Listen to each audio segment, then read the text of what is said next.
다 같이 묵도하심으로 낮 예배를 하나님께 드리겠습니다.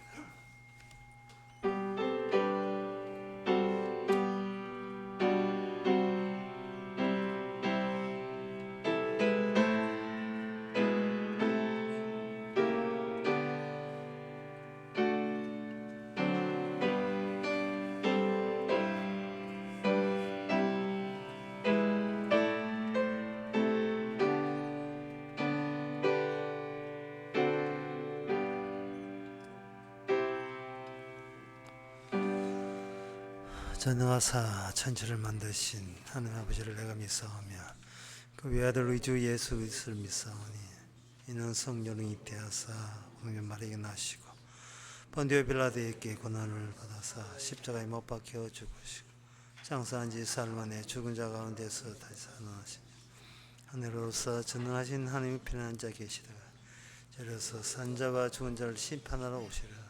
성령을 믿사오며 거룩한 공예와 성도가 서로 통하는 것과 죄를 사하여 주시는 것과 몸이 되시 사는 것과 영원히 사는 것을 믿사옵나이다. 아멘. 여호와 앞에서 큰 물이 박수하며 산악이 함께 즐거이 노래할지어다. 저가 땅을 판단하여 임하실 것이므로다. 저가 의로 세상을 판단하시며 공평으로 그 백성을 판단하시로다. 하나님, 세상에 가득하고 충만한 것은 하나님의 뜻과 하나님의 지시와 명령인 줄 아오니 이 시간 가득 차 있는 우리 주변을 둘러싸고 있는 주님의 지시와 명령을 느낄 수 있는 귀한 시간 되게 하옵소서. 예수님 이름으로 기도합나이다. 아멘. 교동문 21번 하겠습니다.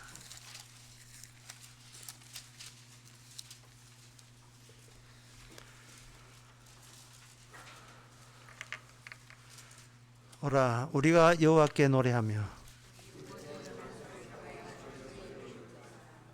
우리가 감사함으로 그 앞에 나아가며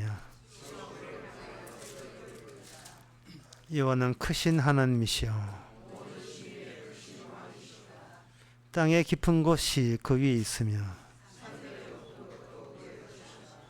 바다가 그의 것이라 그가 만드셨고 오라 우리가 굽혀 경배하며 저는 우리 하나님이시요 우리는 그의 기르시는 백성이며 그의 손의 양이라. 아멘. 자리에 앉으셔서 찬송가 30장 합시다.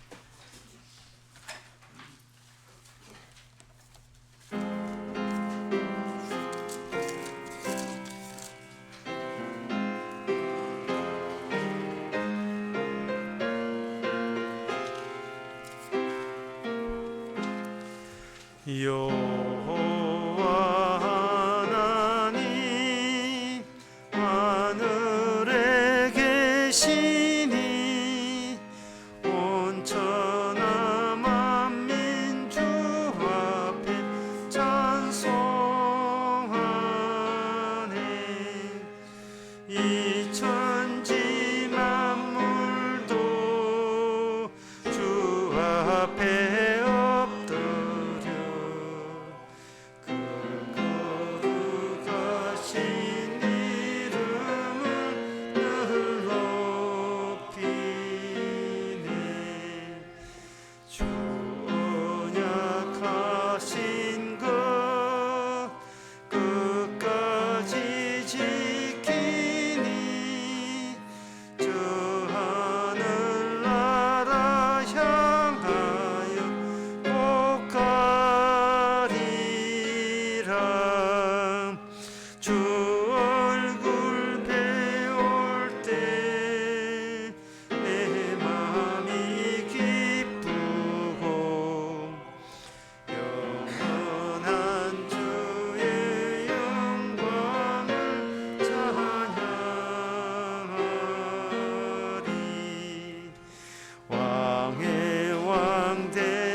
천군 천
시간 다 함께 기도하실 때 이상규 주사님 기도하시겠습니다.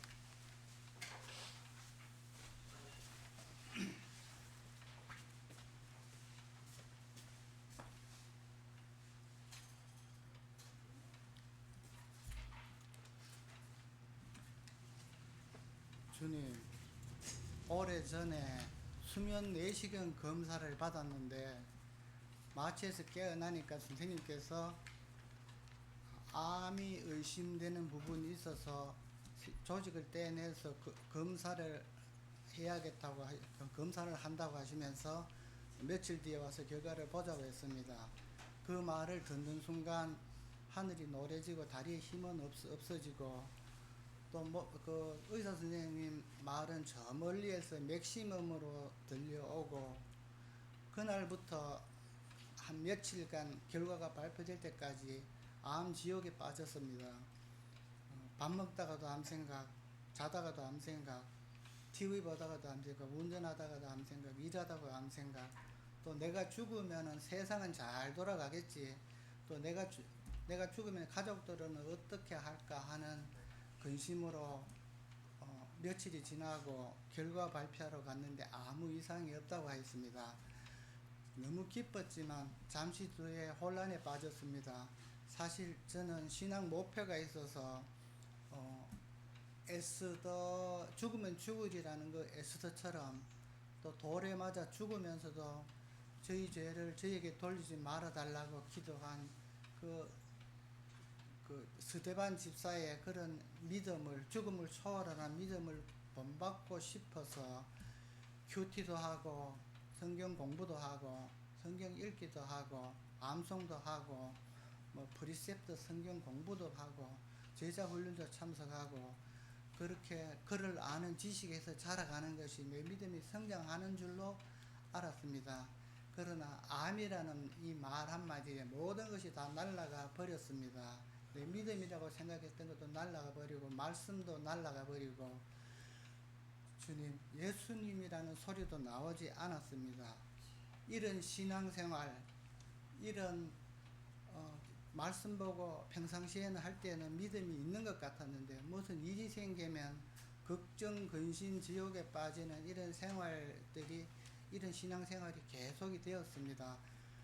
주님, 나중에 주님께서 복음을 듣게 하시니 그 복음에는 우리에게는 선악체계에 빠져서 오염된 우리에게는 나중심의 신앙생활하는 우리에게는 믿음이라는 게 일절 없고 오직 주님께만 있다는 사실과 또 스데반 집사처럼 그렇게 순교하기까지 그런 신앙을 갖고 싶었지만은 그러나 이미 정말 십자가 주님께서 죽으실 때 같이 죽었고 오늘날 육 가운데 십자가 은혜 안에 살려 두시니 정말 그리스도의 믿는 그 믿음 안에 살게 하심과 또 육 가운데 살게 하신 이유가 죄밖에 나올 것이 없는 이 육체의 죄를 주께서 복음 위에 사용하심을 깨닫게 하시니 진심으로 감사를 드립니다. 주님, 우리의 신앙생활이라는 것은 주님 중심인 것 같지만 사실은 나 중심의 또 나를 위한, 나를 향한 신앙생활이었고 나의 신앙생활은 복음을 훼손하고 회방하는 것임을 깨닫게 하시니 진심으로 감사를 드립니다. 이 시간도 말씀을 듣는 시간입니다. 우리의 믿음 없음에서 주님의 온전하신 믿음 안에 넣어주시며 감사할 수 있게 도와주시옵시고 죽은 자를 십자가 은혜 안에 불러서 십자가 은혜만을 자랑하게 하시는 주님께 늘 감사하게 도와주시옵소서. 시정을 주님께 부탁드리었고 거룩하신 예수님 이름으로 기도드립니다.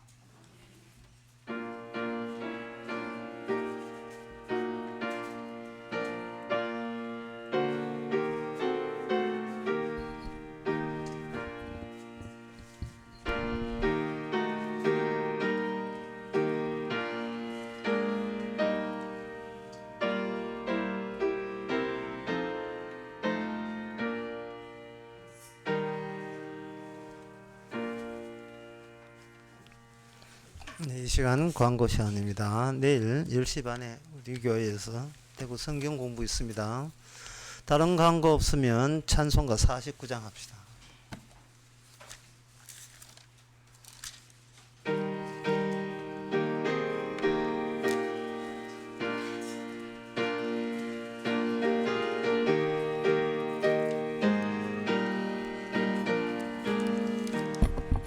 참 즐거운 노래를 늘 높이 불러서 이 세상 사는 동안 주 찬양하겠네. 축복의 산에 올라 멀리 바라보니 나 건너가려다가 뚜렷이 보이네. 참 아름다운 노래 늘 높이 부르세. 하늘의 소망 주신 주 찬양하여라. 참 아름다운 노래 다 함께 부르세. 하늘의 기쁨 주신 주 찬양하여라. 참 즐거운 노래를 늘 높이 불러서 내 영혼 구원하신 주 찬양하겠네. 땅 위의 성도들이 부르는 노래 저 하늘의 천사들 다 화답하겠네.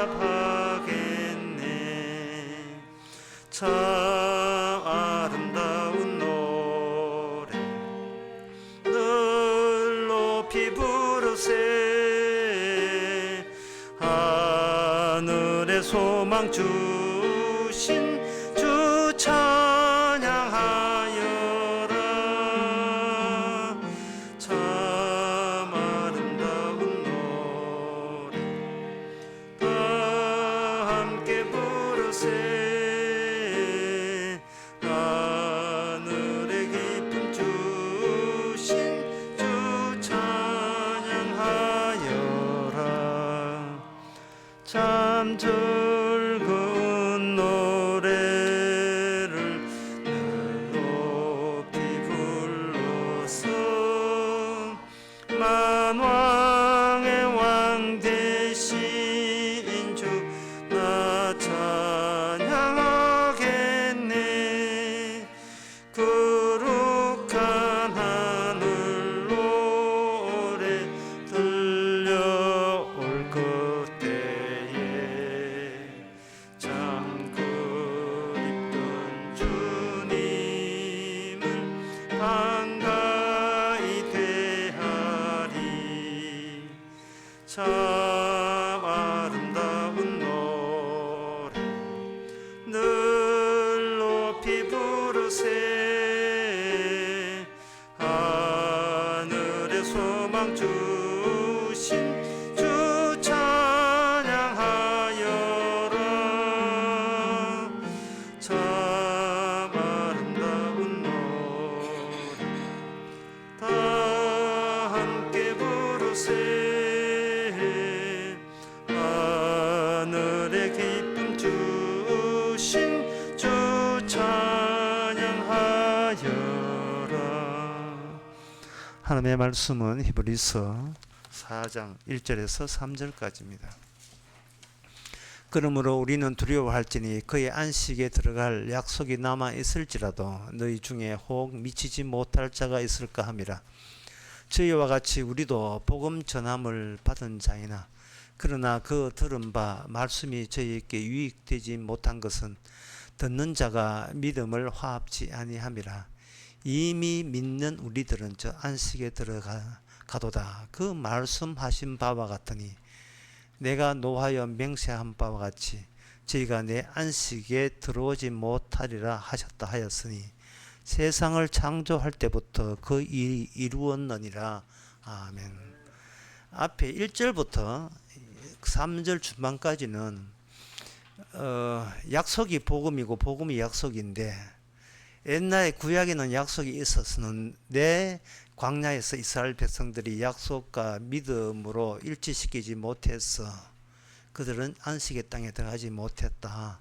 그런데 그 약속이 이제는 복음으로 완성이 되었는데, 우리도 그 옛날 이스라엘 사람들이 실패한 것처럼 복음의 믿음에 화합지 않는 자가 되지 않도록 우리는 그 믿음을 가져야 된다 라는 이야기를 1절부터 3절 중반까지는 그렇게 이야기했어요. 그러니까 이 이야기만 들으면 우리를 구원하기 위해서 하나님께서 복음을 주셨고, 복음에 대해서는 믿음으로 화합하면, 믿음으로 받아들이면, 그 복음을 믿으면 너는 안식에 들어간다는 이야기처럼 그렇게 들려옵니다. 그런데 그것이 뒤엎어집니다. 3절 끝에 보면 안식에 들어오지 못하리라. 안식에 너희는 안식에 들어가지 못한다. 이것은 세상 창조할 때부터 이미 정해진 일이다. 이렇게 되어 있어요. 1절부터 3절까지는 잘해봐라.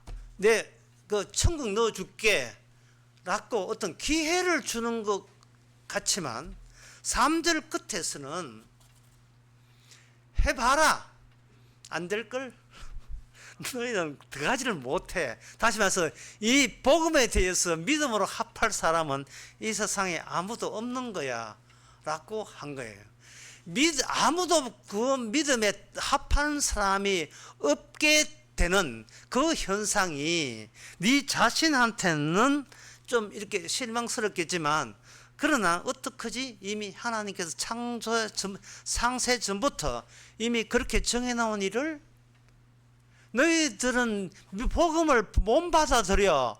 왜? 내가 창세 전부터 그걸 정했으니까. 그 이야기예요. 그럼 약 올리는 것도 아니고요. 이거 뭐 구약 성경, 구약 이야기를 왜 했었어요? 그들은 광야에서 그렇게 말씀을 줬지만 안 받아들여서 그들은 약속의 땅에 못 갔다. 그런 것을 전철로 삼아서 정신 차려서 너는 꼭 들어가라 하고 격려 차원에서 주는 말씀처럼 여기는데, 그게 아니고 그들 실패했지 너희도 똑같아 라는 이야기입니다. 그래서 이 본문 말씀을 이걸 해석을 할 때에 그 3절 다시 보겠습니다. 이미 믿는 우리들은 저 안식에 들어가는 도다. 그 말씀하신 바와 같이 이미 믿는 우리들은 그 믿음에 하할 필요도 없어요. 이미 너희는 믿는 자에게는 뭐가 적용이 되느냐 하면은, 내가 노하여 맹세한 같이 저희가 내 안식에 들어오지 못한다는 그 구약 성경 기절을, 시편 기절을 이렇게 언급하신 그 이유가, 이미 믿는 자들은 내 믿음으로는 안식에 들어가지 못한다는 내용이 포함된 채 우리는 그 안식의 땅에 들어가게 된 겁니다.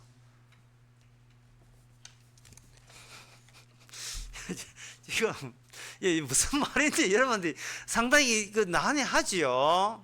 성경을 내 쪽에서 잡아 당겨서 해석하면 안 된다 이 말이죠. 성경을 거꾸로 주님 쪽에 돌려드리고 그 결과로 우리가 받아야 되는 거예요. 성경은 내게 유리하다고 잡아 당기면 안 된다 이 말이죠. 성경 안 그래도 찢어지는데 찢어지겠지요. 하나님께서는 아무도 구원받지 않게 하는 방식으로 누구든지 구원을 시킵니다. 아무도 구원받을 사람이 없어요. 그걸 분명히 하지 아니하면 하나님이 창세 전에 뭐를 결정했는지 우리가 놓칠 수밖에 없어요. 창세 전에 하나님의 결정한 것이 내 속에 있지 아니하면 그 누구도 구원받은 사람 아닙니다. 천국 가는 사람 아니에요. 내가 새삼스럽게 뭐를 설쳐서 뭘 했다가 남아 있으면 그 사람은 구원받은 사람이 아닙니다. 창세 전에 결정한 바가 우리 속에 들어와야 돼요.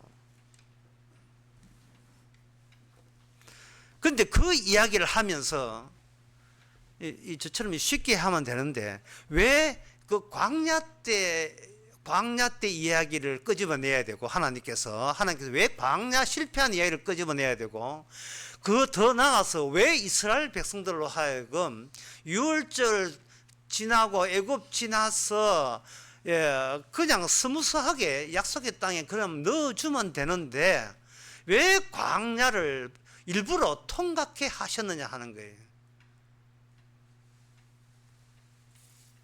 자기 백성을 아주 괴롭히려고 작심을 하셨는지 왜 그 광야에 험난한 길을 걷게 하셨는가? 그것은 민수기에 그 내용이 나옵니다. 민수기 14장에 보면 이런 말씀이 나옵니다. 14장 3절에서 4절까지 제가 한번 읽어보겠습니다. 거기서 어찌하여 여호와가 우리를 그 땅에서 인도하여 칼에 망하게 하려 하는고 우리 처자가 사로잡히리니 애굽으로 돌아가자. 애굽으로 돌아가는 것이 낫지 아니한가?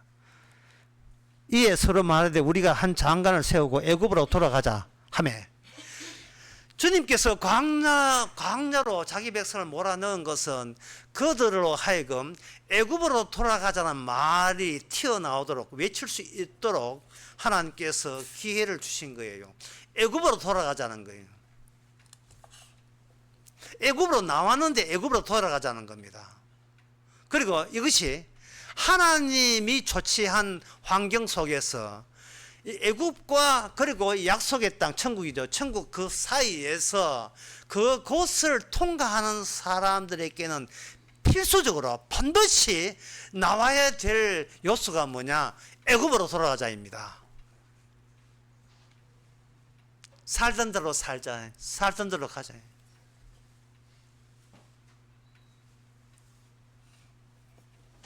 이것은 그 당시뿐만 아니라 오늘 우리하고도 똑같아요. 안식의 땅은 미제의 세계예요. 미제라 하는 것은 없는 세계입니다. 있을지 없을지 그는 장담 못해요. 그러나 우리는 미제의 세계, 안식의 세계에서는 모호합니다. 그런데 확실한 것은 뭐냐? 우리가 애굽의 땅은 확실해요. 그건 뭐 의심할 여지가 없습니다. 왜? 애굽에서 살았으니까요. 확실한 걸 놔두고 미쳤다고 모호한 것에다가 자신의 운명을 겁니까?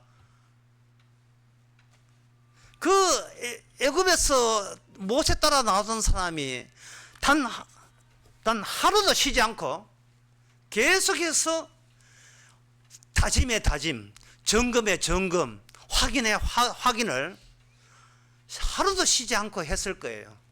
과연 이게 맞나? 이래 가는 것이 맞나? 그래, 한 믿어보자. 모세 믿어보자. 그러나 하나님께서는 그 모세 믿고 한번 따라가 보자의 인내성에 결국은 하나님께서 한계에 도달케 하셨습니다. 그렇게 해서 이거는 너나 할 것 없이 자동적으로 입에서 무슨 말이 튀어나오게 하냐 하면은 애굽으로 돌아가자. 다른 말로 하면 애굽만이 확실하게 믿을 만한 선택지고 결정이라는 거예요.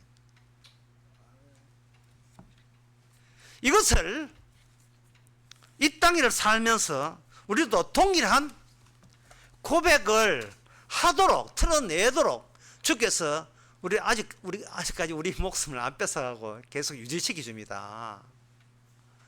확실한 게 대한 이 믿음이 분명히 있는데 성경 좀 봤다고 뭐 자신감도 없고 뭐해요. 믿을 것도 안 되는데 그걸 억지로 믿으려 하니까 이 억지의 한계 인내심이 한계에 도달하는 거예요. 아니 내 바보도 아니고 이거 아니 사는 길 내가 살았던 그 길이 내가 그동안 살면서 살았던 원칙이 구축되어 있잖아요. 그게 사는 길이에요. 사는 방식이 그것만 익혔고 그것만 알고 있어요. 써먹으려고 하면 지금까지 살아온 그 방식을 써먹어야 확실하게 사는 방식인데 사는 길을 놔두고 굳이 실패한 길로 나설 이유가 없지 않습니까?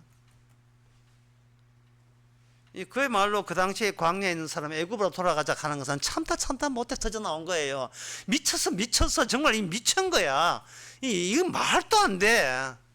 지금이라도 바른 선택하자. 애굽으로 돌아가자. 돌아갈 때 모세 때리치우고 우리가 한 장관을 세워서 가자. 이렇게 나섰습니다.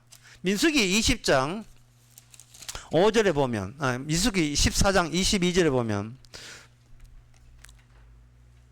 22장이고 민수기 20장 5절에 보면 보다 구체적으로 그 애굽으로 돌아가자의 이유가 나옵니다. 너희가 어찌하여 우리를 애굽에서 나오게 하여 이 악한 곳으로 인도하였으나 여기는 파종할 곳이 없고 무화과도 없고 포도도 없고 석류도 없고 마실 물도 없습니다. 바보가 아닌 이상 꾸역꾸역 죽을 자리로 간다는 게 이게 뭔가 뭐 귀신한테 홀리지 않고서야 이런 일은 없거든요. 그러니까 지금이라도 늦지 않았으니까 우리 다 같이 정신 바짝 차려서 제대로 우리가 합리적이고 이성적인 판단을 하면 다시 한번 판단으로 수습하고 한번 수리해보자. 모세 믿지 말고 그냥 지금이라도 늦지 않았으니까 애굽으로 돌아가자는 거예요. 이게 창세전에 이미 하나님께서 이미 알고 계신 이야기입니다. 인간 속에는 하나님이 부정적으로 여기는 요소가 이미 내포된 채 이 땅에 태어났다는 거예요. 그러니까 니까짓 게 어디를 가? 이미 태어날 때부터 믿음에 화합치 못한 요소가 작동하고 있는데 이거 금방지게 이거 허풍선이처럼요 성경 좀 봤다고 믿습니다 이러고 따라가요. 좀 솔직 안 할래? 이런 식이죠. 솔직히 네 내부를 쳐다봐. 네 내부는 이야기야. 애굽으로 돌아가자. 이게 내 진심이야. 그 외에는 없어. 천국이고 뭐 지옥이고 나 지금 죽을 판인데 무화과도 많고 석류 뭐 우리 안 먹어도 되지만 그런 것도 마실 물도 없는데 뭐 앞으로 이것이 한편에 나아진다는 보장이 없어요. 지금이라도 늦지 않았어. 지금이라도 늦지 않았어.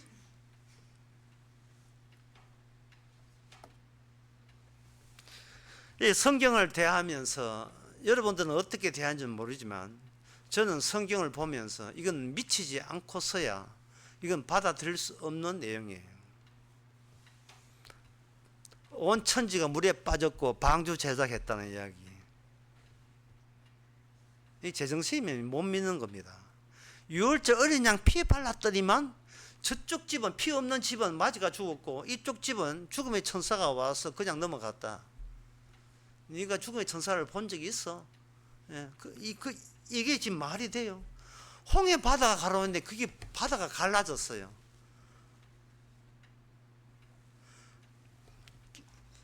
남자와 동침한 적도 없는 마리아가 임신을 했습니다. 지금 이게 이런 이야기가 계속 성경에 계속 나와요. 모세라는 사람은 화산 속에 들어가서 돌판 만들어 가지고 왔어요. 내려왔어요. 요셉이 그 자기 부인이 정혼했으니까 이미 부인이 했죠. 자기 부인이 임신을 했다 이 말이죠. 그 사실을 알게 되었어요. 그러니까 이것은 굳이 요셉이 마리아에게 어떻게 임신했냐 그거 물어볼 필요도 없습니다. 요셉이 결정한 건 그예요. 이 자식 임신케 한 걔한테 네 보내줄게. 우리 여기서 조용히 그만 관계 끊자. 이게 요셉의 내놓을 수 있는 가장 이성적이고 신사적이고 합리적인 판단이었습니다. 조용히 관계를 끊는 거예요. 그게 요셉입니다. 그게 오늘날 우리고요. 하나님은 결코 우리를 난처하게 만들 이유가 없을 것이라고 생각하는 거예요. 난처하게 우리를 당황스럽지 않게 만들 것이다. 우리는 하나님 믿기 전이나 후나 항상 정상적이고 안정적인 정서를 유지할 조건 하에 주께서는 우리에게 천국 보낼 것이라는 생각으로 우리는 아주 철두철미합니다.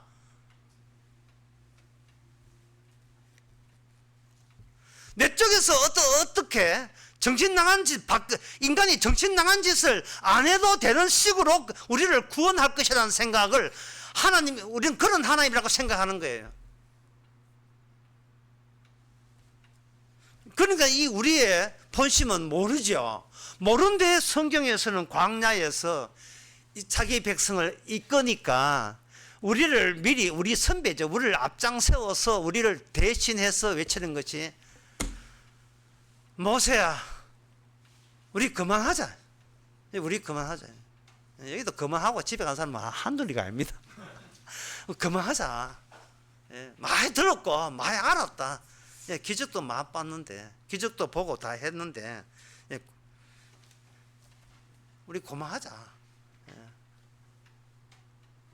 더는 내가 힘들어서 하나님 못 믿겠다. 하나님이 안 믿으려고 한 게 아니고 천국 가기 싫어서가 아니라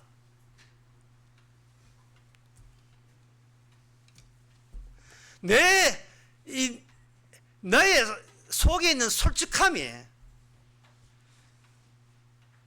하나님이 그만하랍니다는 생각이 이제는 그동안은 억지로 이거 억눌렀는데 억지로 남들이 뭐 믿으면 좋다 해 아이구나 뭐 그런 소리 듣기 싫어서 억지로 눌렀는데 이 스프링이 이게 한계에 이르는 거예요. 그냥 애굽으로 우리가 살던 방식으로 그냥 평범하게 그냥 살자라고 한 겁니다. 그런데 오늘 본문에 의하면 그게 이미 창세 전부터 하나님께서 천국 안식할 때 그 내용이 필수 요건으로 튀어나오면서 하나님은 자기 만족을 했다는 거예요. 무슨 말인가 하면 이스라엘은 어쩔 수 없이 하나님의 자기 안식과 자기 만족을 이스라엘은 떠안게 된 거예요. 몸에 맞지도 않은 걸 하나님의 만족들을 자기 만족이 아니거든요. 그런데 하나님의 만족들을 떠안았는데 이제는 그 틈에 간격이 생기고 버려지기 시작한 거예요. 언제부터 우리가 하나님의 만족부터 먼저 챙길 입장이 뭔데입니다. 나는 내 만족에 급급합니다. 나는 행복하고 싶어요. 난 불행하기 싫어요. 나는 내 만족을 따로 챙기고 싶습니다. 하고 사이가 벌어지는 거예요. 이 사이가 벌어지는 것을 하나님께서 창세 전부터 이미 예정하신 거예요. 그게 뭐냐? 에베소 1장에 예수 안에서라는 겁니다. 예수님은 중보자예요. 중보라 하는 것은 매개입니다. 여기 매개는 말이 굉장히 안 쓰는 어려운 말인데요. 제가 쉽게 설명드리면 이렇습니다. 인간이 그 어떤 물건을 가질 때 인간은 그 물건을 내 거라고 여기는 거예요. 예를 들어 내가 차가 있으면 그 차는 내 차고 내 집에서 개를 키우면 그 개는 나의 개입니다. 그렇게 내가 가진 것은 곧 나의 일부고 그리고 내 것이 되는 거예요. 여기는 어떤 매개라는 게 없어요. 이 중보라는 것도 필요 없어요. 내 건데 무슨 중보가 필요하고 매개 필요합니까? 연결고리가 왜 필요해요? 내 건데요. 그런데 이제 생활이 궁해졌습니다. 생활이 궁해져 가지고 이제는 뭔가 물건을 팔아야 이제 내가 밥이나 먹고 살겠습니다. 그럴 경우 어떻게 하냐면 이 차를 팔아요. 차를 파면서 이 차는 시장에 중고시장에 얼마 받겠냐 하고 내놓습니다. 그럴 때 비로소 우리는 알아요. 나와 내 것 사이에 매개가 있었던 거예요. 그 매개가 돈이라는 매개입니다. 그 세계를 자본주의 세계, 자본주의 사회라고 하는 거예요. 자본주의 사회예요. 자본주의가 발달되지 않는 유럽에서 아프리카에 오손도손한 가족 하나하나를 저 흑인은 노예로 팔아면 얼마짜리겠느냐 하는 자본의 돈의 매개가 아프리카를 점령케 했던 겁니다. 이쁜 개, 이 개 시장에, 중고 개 시장에 넣으면 이 개가 얼마 받겠나 하고 내놓은 순간 그걸 들은 개가 엥 그러면서 나 엄마인데, 나 엄마하고 하나인데 하나 아니었었어? 아니었었어. 니 그 들어간 사료값을 계산해서 내가 돈으로 또 바꿔치기 해야 되겠다. 이게 자본주의가 생기면서 인간에게 모든 물건은 인간적 관계가 개입되는 것이 아니고 돈이라는 인간적 관계에 돈을 집어넣어서 매개로 이어진다는 사실을 인간들이 비로소 느끼기 시작한 겁니다. 사돈의 팔촌, 이웃, 형제, 자식, 부모 한 가족 같이요. 니는 내 배에서 난 내 새끼라고 했지요. 그런데 여기에 자본이 기업들고 돈이 계속 들어가게 되면 돈으로 얼마짜리 자식, 얼마짜리 며느리, 얼마짜리 손자, 손녀가 될까를 계산하게 되는 겁니다. 이걸 매개라고 하는 거예요. 따라서 인간은 자기를 중심으로 매개 관계에 있었던 겁니다.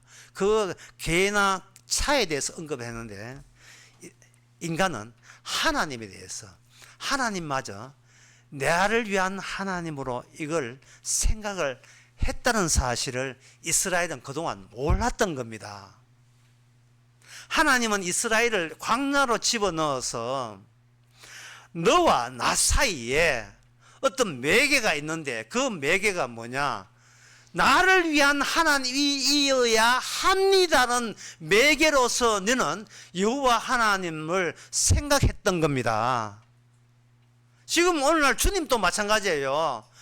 주님이요, 나를 위한 주님이어야 합니다는 그 자기 생각의 입장에서 하나님의 말씀과 예수님이 하는 모든 일을 내 것으로 만들려는 식으로 예수를 믿어왔던 거예요. 그런데 그걸 몰 리가 있습니까, 하나님께서? 그러니까 어떻게 하느냐 하면 이 세상이라는 이 광야 생활을 집어넣어요. 집어넣어버리면 인간은 드디어 분노의 한계에 도달해버립니다. 이게 무슨 예수고 이게 무슨 하나님이냐, 나를 왜 이렇게 불편하게 만드는가. 그만하자.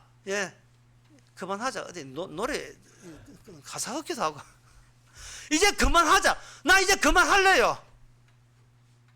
힘들어서 예수님 못 따라가겠습니다. 근데 그럼 네 그만하면 뭐 하는데? 애굽으로 돌아가겠습니다. 애굽으로. 하나님 몰랐던, 예수님 몰랐던, 예수님 안 믿어도 상관없던 생활, 그래도 넉넉했던 생활, 그때로 돌아가겠습니다. 그런데 문제는 애굽으로 돌아가려면요, 그동안 준 혼수 다 내놔야 돼요. 파혼을 하면 그냥 파혼되는 게 아닙니다. 지금 이 광야에 왔던 이 이스라엘 사람들은 애굽으로 돌아가면서 지도상에 나타나지 않는 것들이 있다는 사실을 그들은 생각 못하고 있습니다. 내가 그동안 주어진 은혜 다 토해내, 다 기어내. 그래 되거든요. 그거 다 토해내도 앞으로 이게 불확실한 미래를 그냥 꾸역꾸역 가는 것보다 이게 뭐 은혜 받은 건 내놓더라도 반납하더라도 차라리 익숙해진 애굽 생활이 낫다라고 그래도 돌아간다고 한다면 그들에게 주어진 것은 뭐냐 하면은 하나님의 저주밖에 없습니다. 왜 그러냐 하면은 그들은 저주를 통과해 왔거든요. 저주를. 같은 인간이지만 애굽 사람들은 올 수 없는 곳, 그게 뭐냐면 살아있는 인간은 벌 받을 수밖에 없고 저주 받을 수 없는 쪽에 바로 약속의 땅이 있었던 겁니다. 근데 그들은 그냥 기적으로 오니까 이건 뭐 사람 같으면 누구나 통과할 것 같은 그런 아니라는 생각으로 그냥 무심코 온 거예요. 왜 물이 없고 왜 양식이 없는지 그 이유를 몰랐습니다. 양식 없고 물 없다. 그 지옥이 따로 있어요. 그게 지옥이죠.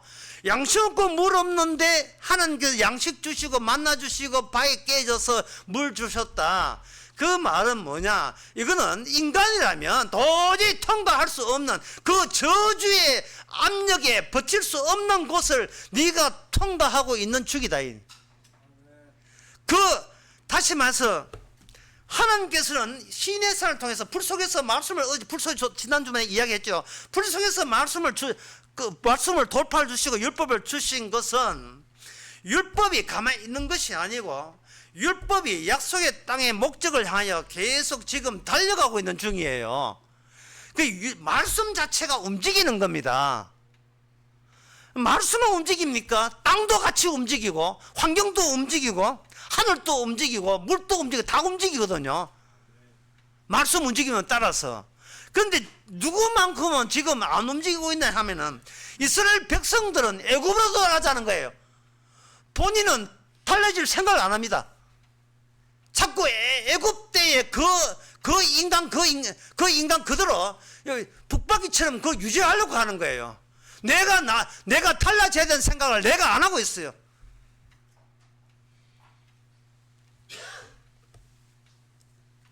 쉽게 말해서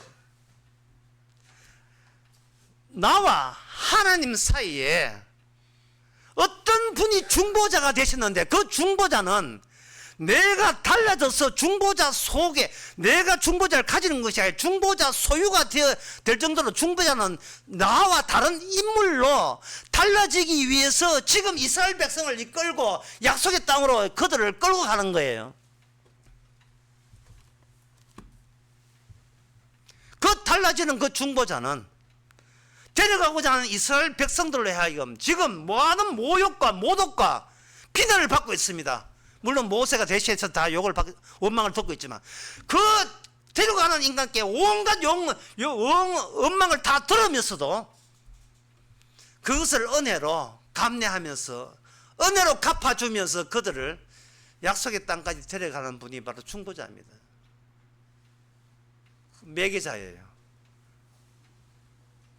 그 중보자의 매개, 그 매개와 차이 나는 또 매개자를 하나님께서 광야에서 또 준비해 주셨습니다. 그 사람이 누구냐 하면 발람이에요. 발람. 발람 선지자 여러분 들어보신 적 있죠? 발람 선지자의 특징이 이상해요.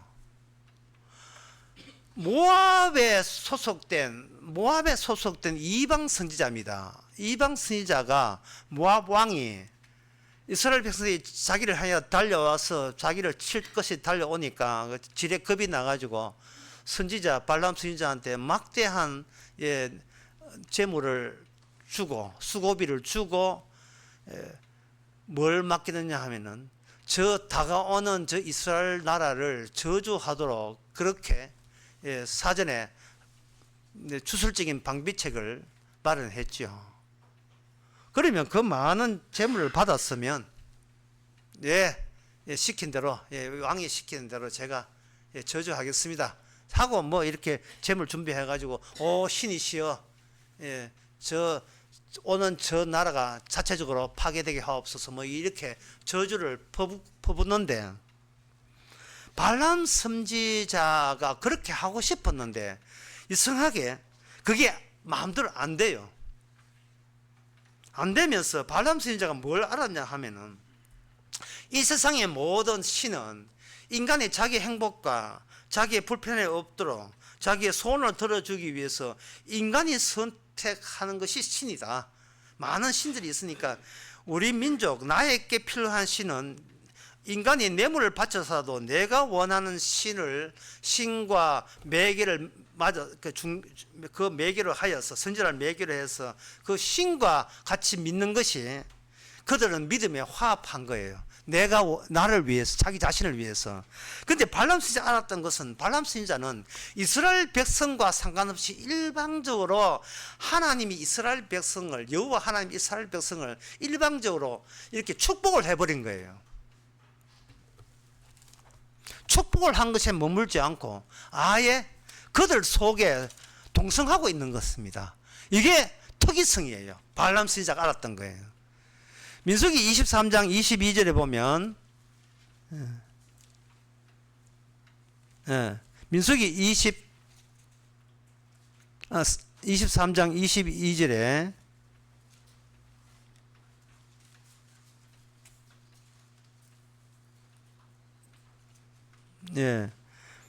21절입니다. 21절에 여호와는 야곱의 허물을 보지 아니하시며 이스라엘의 패역을 보지 아니하신도다. 여호와 그의 하나님이 그와 함께 계시니 왕을 부른 소리가 그 중에 있도다. 이걸 누가 이야기하냐면 발람이 이야기했어요. 저주를 해야 될 대상이에요. 이거는 자기 입도 자기 마음대로 못해요. 저주 대신 축복을 그만 해버린 거예요. 민수기 24장 8절에 보면 발람이 또 축복을 합니다. 하나님이 그들 애굽에서 인도하여 내셨으니 그 힘이 덜소 같도다.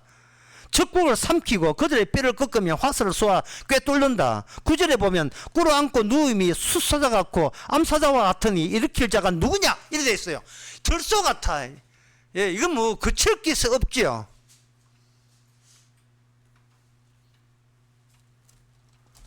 그러니까 지금 발람 선지자가 뇌물을 받고 저주를 했는데 복을 축복을 한 거예요.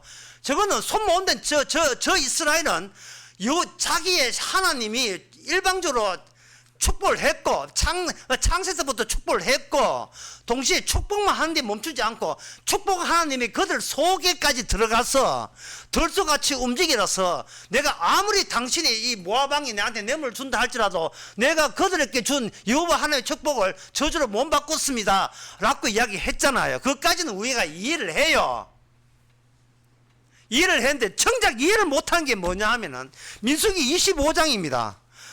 민수기 25장 하면 이스라엘이 시딤에 머물러 있더니 그 백성이 모압 여자들과 음행하기를 시작하니 발람이 모압 선지자거든요. 지금 모압 왕이 모압 선지자 발람 보고 돈 줘가지고 이스라엘을 망하도록 저주케 해라 라고 했다 이 말이죠.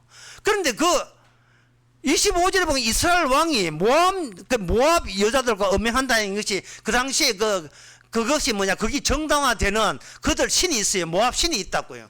모압 신을 거기에 그 신전 축제에 사람들이 거기에 이스라엘 참여하도록 한 겁니다. 누가 이 짓을 했는가? 요한계시록 2장 14절에 보면 그것이 바로 발람이 발락을 가르쳐 이스라엘 올무를 놓아 우상의 제물을 먹게 하였고 또 행함하게 했다 이래 됐어요. 이걸 발람이 한 거예요. 성경에 난제가 여러 가지 있지만 이것이 바로 난제 중에도 난제에 해당되는 겁니다. 왜냐하면 하나님의 지시에서 일방적으로 축복을 해놓고 그러면 발람 본인도 회개를 하든지 내가 그동안 엉터리 신을 생겼구나 이제부터 여호와께 기이하겠다 하든지 뭐 그거의 욕심이라면 적어도 이스라엘은 건드리면 안 됩니다 말로 했기 때문에 저거는 자기 하나님이 그들과 함께 동행하고 있기 때문에 그들의 움직임은 그 여호와 하나님의 지상의 발전이고 움직임이다 라고 그렇게 축복을 했으면, 그렇게 솔직한 마음으로 했으면 이제는 이스라엘은 손 못 댄다 하는 것이 논리적으로 그게 맞는 이야기잖아요. 그런데 어떻게 해서 이스라엘이 발람이 꽤 넘어가서 이스라엘이 자체적인 파괴가 일어나느냐 이 말, 그게 난제다 이 말이죠. 어떻게 그런 일이 있느냐 이 말이죠. 여러분 지금 난제인 줄도 모르겠습니까? 여러분들 이걸 그냥 넘어가서 성경 보시면서 발람 선지자가 본인이 회개하든지 또 회개하기 싫으면 건드리지 말아야 되는데, 이게 아니고 회개도 안 할 뿐더러 너희들 이제는 내 손에 한 스스로 하면 자체적으로 무너져 봐라 하는 식의, 어떻게 손 쓰는 게 가능하냐 이 말이죠. 이방 선지자 발람이 단단한 이스라엘이 스스로 무너지게 하는 그 일에 어떻게 관여함이 가능하냐 이 말입니다.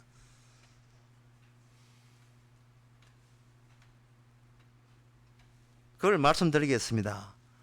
발람 선지자가 뭘 하나 알아야 되느냐 하면은, 여호와 하나님과 이스라엘 관계에서 하나님께서 이스라엘을 애굽으로 끄집어낸 것은 어디까지나 일방적인 여호와 하나님의 일방적인 조치에 해당되지, 거기에 이스라엘이 그 하나님의 안식과 하나님의 자기의 만족에 지금 동의하고 있지 않다는 사실을 발견한 겁니다. 무슨 뜻인지 하면, 이스라엘은 지금 여호와라는 우상을 섬기는 마음으로 여호와를 대하고 있는 거예요. 우상이 뭐냐? 출애굽기 32장 8절에 보면 우상이란 자기를 위해서 믿는 것을 다 우상이라고 합니다. 자기를 위해서 믿는 거예요. 그게 우상이거든요.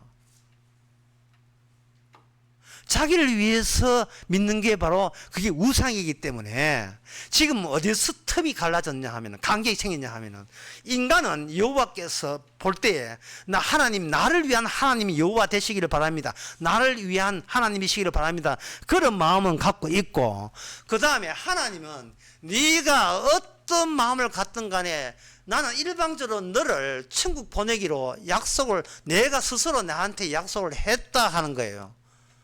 이 두 생각이 차이가 되고, 이게 그 간격이 벌어진 겁니다. 더구나 더 어려운 이야기를 제가 끄집어내 볼까요? 이겁니다. 왜 하나님께서는 이스라엘에게 모세라는 선지자가 있음에도 불구하고 굳이 발람 선지자의 개입으로 이스라엘의 진행에, 여정에 차질을 하도록 그렇게 만든 이유가 뭐냐 하는 거예요.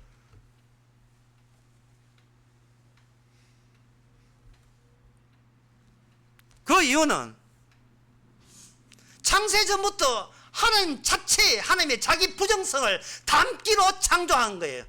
하나님의 자기 부정성, 자기 파괴가 격려하지 아니하면 하나님의 영원한 안식과 천국은 이루어지지 않는다는 것을 하나님에게는 있고 인간에게는 없습니다. 인간에게는 없는 거예요. 그러니까 믿음으로 화합치 못한 거예요. 자기를 위하여서 교회 나오고, 자기를 위해서 하나님 믿고, 자기를 위해서 예수 믿는 것이 그게 바로 우상숭배예요. 그 이야기로 일관하게 한국교회 모든 목회자가 설교단에서 그걸 이야기하게 되면 한국교회에 교인이 한 사람도 없어요. 성당은 물론이고 단 한 사람도 없습니다. 기도원에 단 한 사람도 없어요. 올 필요가 없어요. 그래서 제가 여러분께 잠시 실례를 무릅쓰고 숙제를 내겠습니다. 숙제는 이겁니다. 하나님을 위한 하나님이여 저는 하나님을 위합니다 라는 그 명제, 나는 하나님을 위해서 살겠습니다, 그 명제와 하나님을 위해서 사는 나를, 하나님을 위해서 믿는 나를 믿는 그 사이에, 그 모순 사이를 해결 방안을 제출해 주시기 바랍니다. 이번 설교 끝나기 전까지 하나님을 위해서 살겠다고 결심하는 나와 결심한 나를 붙잡아서 그게 바로 나이고 싶어 하는 나를 믿는 그 두 개의 믿음은 화합치 않는 믿음이거든요. 그것을 어떻게 모순되지 않게 결합할 수 있는 방안을 제출해 주시기 바랍니다. 나이 많은 사람부터 젊은 사람들까지 설교 끝날 때까지. 이건 제출하지 말라는 이야기, 똑같은 이야기.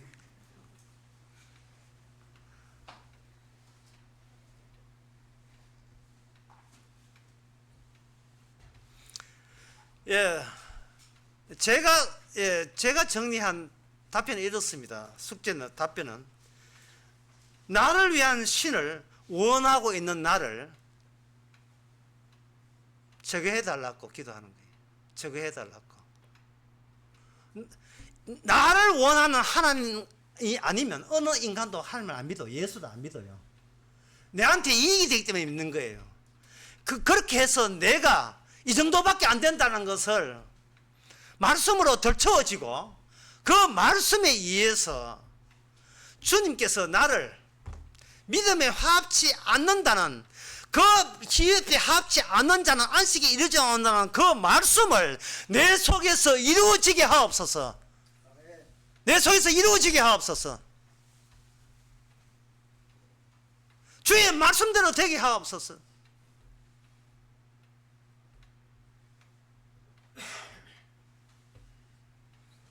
그래서 제가 제출한 숙제는 이겁니다. 예수 믿는 나를 안 믿을 수 있는 방안을 제출하라 이거거든요. 방법은 뭐냐 하면은 내 안에서 하나님이 하나님에게 부정당한 사건, 아버지 어찌하여 저를 버리시나이까, 그 버린 사건이 십자가 사건, 그 십자가 사건이 이미 터져버렸다는 거예요. 마리아는 남자 없이 이미 임신한 사건이 터져버린 거예요. 홍해 사건은 이미 이스라엘 앞에서 이미 갈라진 사건이 터져버린 거예요. 손 쓸 수 없이 터져버린 거예요. 유월절 양을 피를 발랐더니만 장자가 안 죽고 살아났다는 사건은 우리가 말릴 새도 없이 이미 터져버린 거예요. 그 사건만 터진 게 아닙니다. 십자가 사건이 터져버린 거예요. 그 사건이 바로 하나님이 스스로 자기를 부정하는 사건입니다. 십자가 사건이. 어찌하여 나를 버리시나이까. 그런데 그게 바로 중보자예요. 매개입니다. 그게 바로 매개입니다.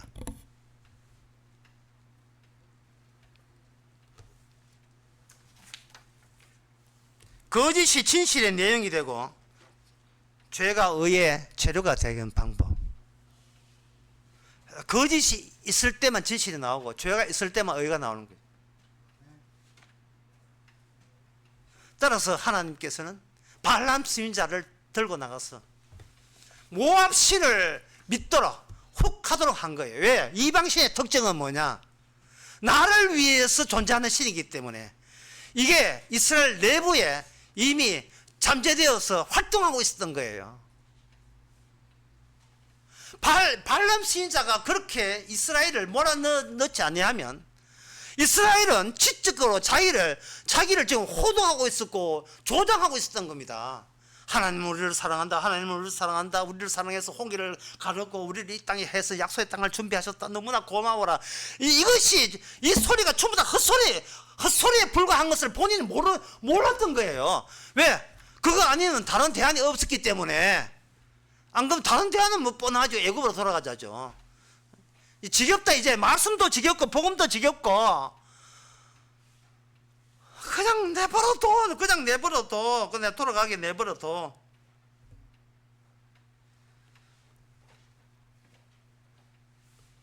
애굽으로 돌아가게 되면 이거는 언약이 없는 비언약적 신에게 돌아가는 거거든요. 하나님께서 애굽을 이스라엘 백성 속에 그대로 유지시켜서 끌고 오신 이유는 더 깊이 있게 이렇습니다. 유월절 양이 그냥 양이잖아요. 유월절 양 전에 그 애굽에서 분리될 때 양이를 매개로 해서 양의 피를 가지고 발라서 애굽에서 나왔잖아요. 하나님과 예수님의 계획은 이겁니다. 그 양을 사람으로 전환시키는 그 수순이 아직 남아있는 거예요. 그 양이 죽어서 사는 게 아니고 사람이 죽어서 어떤 특정 사람이 죽어서 내가 피로 천국 백성이 될 때 우리는 비로소 매개자의 소속에 진짜 매개자의 소속이 되는 거예요. 그 사건 속의 인물이 되는 겁니다. 사건 속의 인물에 들어가게 되면 내가 원하는 신은 내가 필요해서 내한테 이익이 되는 신을 우리는 믿도록 이 땅에 그런 식으로 태어났다는 거예요. 그런 식으로. 내가 천하 죄인 중에 괴수라는 걸 아는 그것보다 더 큰 복은 없습니다. 최고의 복은 내가 무슨 짓을 해도 이거는 이미 하나님이 익히 알고 있는 일이고, 더 나아가서 필히 일어나야만 하는 일이에요. 내가 하는 그 개망나의 짓은 필히 일어나야 돼요. 필히. 그렇지 않으면 우리는 자꾸 자기를 반성해요. 반성하게 되면 하나님을 믿는 게 아니라 예수를 믿는 게 아니고 반성한 나를 믿어서 그 숙제가 안 풀려요. 풀리지는 않는다고요.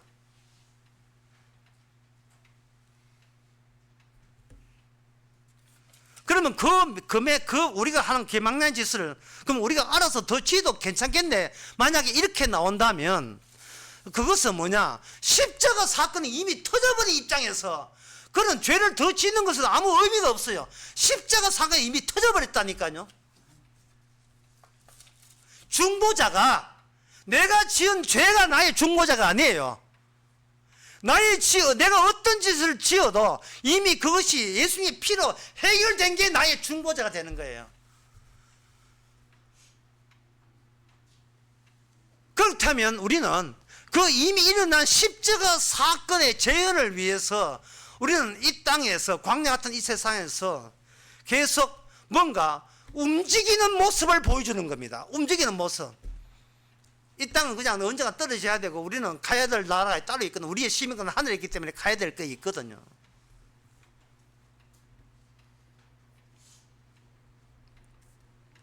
(1980년대에) 나왔던, 저도 재밌게 봤던 만화 영화 있어요. 그게 뭐냐면 가제트 형사입니다.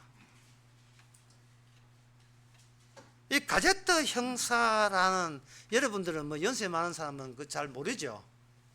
어린 시절을 지났기 때문에. 1980년대 가제트 형사는 뭐냐면 사이보그 탐정인데요, 기계로 만든 인간인데 반장의 지시에 따라서 이렇게 이제 사건들을 해결하는데, 이 가제트 형사는 굉장히 의욕이 넘쳐요. 쉽게 말해서 도파민이 넘쳐요. 의욕이 넘쳐가지고 그 사건 현장을 기피하지 않고 마구 달려들어서 어떤 사건을 해결하려고 덤벼듭니다. 그런데 그 가제트 형사한테 조카가 있어요. 여자 조카. 가제트 형사 보고 삼촌이라고 부르는 형이 있는데, 그 어린 소녀에게 예부장한, 머리 이렇게 묶은 소녀가 있는데, 그 소녀 옆에 이름이 브레인카는 개가 한 마리 똘똘 따라다니고 있어요. 그 소녀는 형사가 아닙니다. 삼촌이 형사죠. 그런데 그 소녀는 유일하게 가제트 형사의 실체를 압니다. 어떤 일을 해도 사건 해결을 단 하나도 못해요. 해결을 못하는 게 아니고 그 악당한테 항상 붙잡혀요. 형사가 악당한테 맨날 저욕지고 붙잡히고 인질 당하고 그래요. 그런데 그 천재적인 그 가제트 형사 조카가 이 컴퓨터를 잘 만져 해가지고 문제 해결을 하고, 조수인 걔가 가서 다 알아서 해결해가지고 결국은 해결해놓고 그 어린 소녀와 걔는 빠져버리고, 뒤늦게 반장이 와서 가제트 형사 문제 해결됐는가? 예, 열심히 해서 제가 문제 해결했습니다. 꼭꼭 이 가제트 팔 해가지고 막 모자 위에서 막 나오고요. 발이 뻗고 이래가지고 제가 이걸 해결했습니다 합니다. 저 뒤에서 그 소녀와 조카 소녀와 걔는 뭐 어쨌든 사건 해결하는 것이 웃으면서 만화 영화는 끝나요. 그게 이제 시리즈로 계속 나오는데, 여기서 가제트 형사는 악함의 인질이 된다는 거, 사로잡혀 있다는 겁니다. 우리가 이 땅에 살면서 우리는 의욕이 넘쳐서 하나님을 위해서 살고자 어떤 해도 결말은 악마한테 옴빡 사로잡혀 있는 처지에 있습니다. 예. 그래서 주님께서 어떻게 하냐면 이스라엘은 이미 정해졌는데 이스라엘이라는 구성 요소에 계속해서 바꿔치기를 계속해서 하시는 거예요. 이스라엘 내부를 하나님의 합당한 백성으로 바꾸치기를 해 나가시는 겁니다. 그러니까 전체적으로 봐서는 이스라엘은 변함이 없는데 이스라엘의 하나의 완전한 하나님의 만족과 안식을 유지하는 방법은 이스라엘 백성의 구성 요소의 교환, 바꾸치기가 일어나는 거예요. 개인이 어떻게 구원받고 안 받고 문제가 아니라 그 바꾸치기 할 수 있도록 어설프기 짝이 없는 인간들, 이방신, 귀신에 흠뻑 빠지고 거기에 내 몰라라고 완전히 거기에 매료되어 버리는 허접하기 짝이 없는 인간들을 데리고 가서 주께서는 온전한 이스라엘을 이루시는 거예요. 신약의 마태복음 13장을 제가 한번 보겠습니다. 마태복음 13장 47절에서 52절. 예수께서 가라사대 그러므로 천국의 제자된 성인가마다 마치 새것과 옛것을 그 콧간에서 내오는 집중과 같으니 라고 되어 있거든요. 요 말씀을 하기 전에 47절에 보면 또 제가 천천히 읽습니다. 또 천국은 마치 바다에 치고 각종 그 물고기를 모으는 그물과 같으니 천국은 그물, 천국은 좋은 고기 아닙니다. 천국은 나쁜 고기 아니고 천국은 그물이에요. 천국은 그물인데 좋은 고기 나쁜 고기가 다 같이 담기는 그물이에요. 그게 누가 하느냐? 중보자가 해요. 매개자가 하시는 겁니다. 이미 매개자는 하나님의 부정성이에요. 하나님의 스스로 버린 자만이 중보자가 되는 거예요. 아버지께 버림받은 자만이 중보자가 되는 겁니다. 이게 숙제 해결이에요. 하나님의 아들은 버림받았는데 우리가 뭐라고 지금 안 버림받으려고 몸을 치고 있습니까? 그거는 우리가 우상숭배자라는 것을 티내는 거예요. 그 우상숭배자가 모인 것이 교회입니다. 교회가 없어져도 괜찮아요. 상관없어요. 왜? 하나님의 안식과 하나님의 자기 만족에 들어갈 사람은 이미 정해져 있기 때문에. 문제는 교회라는 것은 거물 같으니 바꾸치기 하는 거예요. 끊임없이. 어떻게? 거물에 일당 담아요. 담으니까 거기에 뭐가 있느냐? 좋은 고기도 있고 나쁜 고기도 거기 있습니다. 그 다음에 골라내는 그 고난은 누구한테 있다? 우리한테 있다? 아닙니다. 그것은 요거는 좋은 고기, 요거는 나쁜 고기라고 구분한 결정 짓는 것은 나쁜 고기에게 없고 좋은 고기라고 자비하는 자에게도 없고 일방적으로 중보자에게 있습니다. 그래서 로마서 14장 7절에 너희는 사나 죽으나 나의 것이다. 주님의 십자가의 것입니다. 나의 것이에요. 내 것이 아닙니다. 우리는 어제 광주 광야에서 했죠. 죄라는 것은 우리가 원인을 제거한 게 아니고 죄는 결과적이다. 죄는 결과에서 아는 거예요. 우리는 죄를 지을 수 없습니다. 그런데 주님이 우리를 압력을 가하니까 밀어붙이니까 끝까지 밀어붙이니까 비로소 죄 없다 하는 곳에서 우리가 죄인으로 굳어져 있었음을 결과적으로 발견하죠. 결과적으로 우리는 까제트 형사예요. 바보 같은 까제트 형사예요. 내 인생 내가 알아서 열심히 해서 이만큼 왔다는 거예요. 저기 꼬마 소녀하고 걔는 천사는 싱긋이 웃습니다. 네가 무슨 소리 하든 일 해결 잘 되면 됐지. 됐지라는 거예요. 그러면 어떻게 해야 되느냐? 이제는 복음에 화합하던 믿음이라는 것은 우리의 안목을 넓히는 거예요. 나만 쳐다보고 내 천당 가기만 기다렸다가 안목을 넓혀보니까 저 구석에 보니까 꼬마 소녀하고 괴가 이렇게 있는 거예요. 내가 주인공이니까 우리는 크게 느껴지는데 예수님은 작게 느껴진 거예요. 근데 이게 이제 뒤바뀌는 겁니다. 예수님의 일하심 없이는 나에게는 손톱만큼도 믿음이 발생되지 않는다는 사실을 아는 겁니다. 그래서 주님께서는 어떻게 일하는가? 모든 것을 이미 확정지어 놓고 확정지은 상태에서 부정성을 통해서 자기 백성을 생산하는 시스템을 가동하는 겁니다.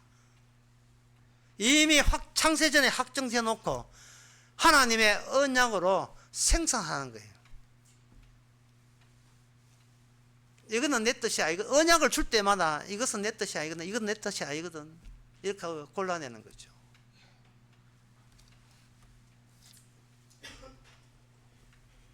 이스라엘은 구원받습니다. 그런데 이스라엘이 구원받는다는 말 하기 전에 먼저 생각해야 될 것은 예수님이 구원받습니다. 그걸로 족하면 그게 바로 결과적으로 이스라엘입니다. 왜? 예수 안에서 새로 생산된 이스라엘은 이스라엘을 쳐다보지 않고 주님 홀로 이루신 십자가에 다 이루신만 쳐다보기 때문에 진짜 교회요 이스라엘입니다. 기도하겠습니다. 하나님 아버지, 우리 중심으로 편하게 살아서 교회 오고 예수 믿는다 했는데 그것이 바로 애굽으로 돌아가자의 외침의 연속인 것을 이제 알았습니다. 지금도 실시 울려 나오는 애굽으로 돌아가자 라는 그 이야기, 그걸 통해서 기껏 그 소리 할 수밖에 없는 우리가 이미 죄인인 것을 아는 기쁨으로 가득 덮어지게 하여 주시고 그게 십자가 사건 속에 일어난 일인 것을 또한 감사하는 저희들 되게 하옵소서. 예수님의 이름으로 기도합나이다. 아멘. 다 같이 일어나셔서 87장 하겠습니다.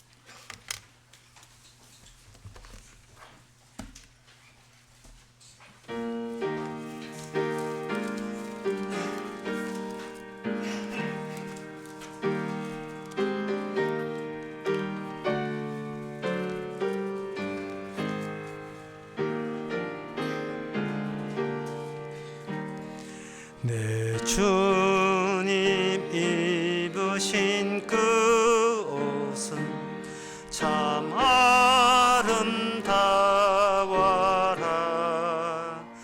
그 향기 내 맘에 사무쳐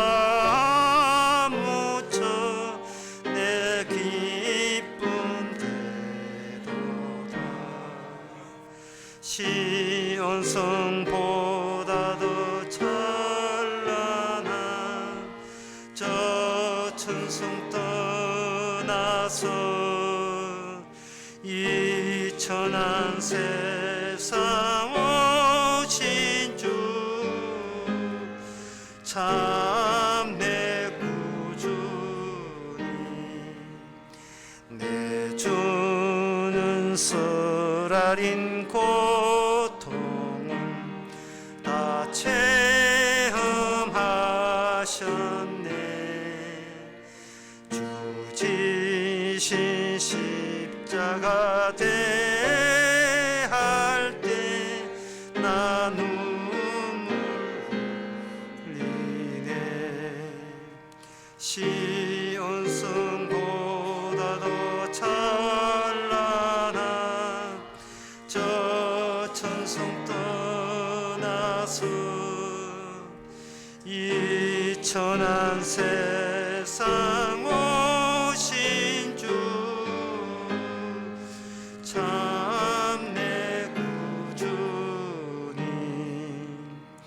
내 주님 입으신 귀한 옷 나 만져봤도다. 내 발이 죄악에 빠질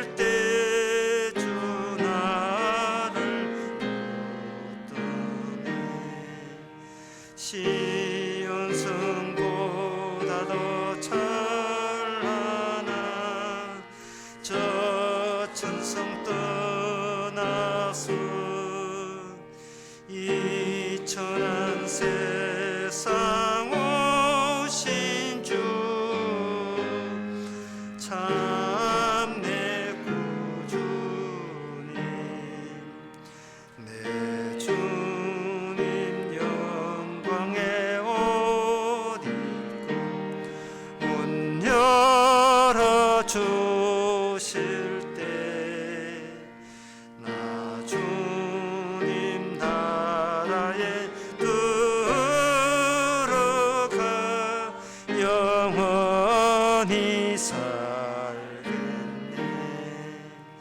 시온 성보다 더 찬란한 저 천성 떠나서 이 천한 세상 오신 주 참 내 구주님.